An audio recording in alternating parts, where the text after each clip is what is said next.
দরজায় তালা, বাইরে অপেক্ষায় রোগী। একটু পর সেবাদানকারী গিয়ে ক্যামেরা দেখে তড়িঘড়ি খুলে দিলেন কমিউনিটি ক্লিনিকের দরজা। এই অবস্থা নীলফামারীর সব কয়েকটি কমিউনিটি ক্লিনিকের। প্রতিটি ক্লিনিকে একজন করে কমিউনিটি হেলথ কেয়ার প্রোভাইডার নিয়োগ দেওয়া থাকলেও কাঙ্ক্ষিত সেবা থেকে বঞ্চিত হচ্ছেন রোগীরা। এছাড়া ২৭ ধরনের ওষুধ বিনামূল্যে দেওয়ার কথা থাকলেও তা মিলছে না।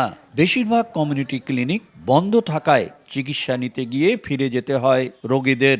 আসার কথা ৯টা জায়গার ভিতর আসে ১১টা ১১:৩০টার দিকে, আর একটা বাজিলেই আর এখানে থাকে না। ওষুধের কথা কইলে কয় কি পালাও, টাকা যদি ৫ টাকা না থাকে তাহলে কইছে টাকা নাই, তোর ওষুধও নাই। ৭, ৮, ৯ তিনটে ওয়ার্ডের মধ্যে একটা ক্লিনিক, পর্যাপ্ত ওষুধ থাকার কারণ সত্ত্বেও আমরা পাই না। আমরা যদি এখানে আসি ওষুধ না পাই তাহলে এটা রাখার কি দরকার? সরকার এটা বন্ধ করে দেব। অভিযোগ আমলে নিয়ে দ্রুত পদক্ষেপ নেওয়ার আশ্বাস জেলা সিভিল সার্জনের। ৯টায় আসার কথা, অনেক সময় 10টায় আসে। এই বিষয়গুলো নিয়ে আমি নক করছি এবং এদেরকে শোকজের আওতায় নিয়ে আসছি, অনেক জায়গায় স্টেপও নিছি।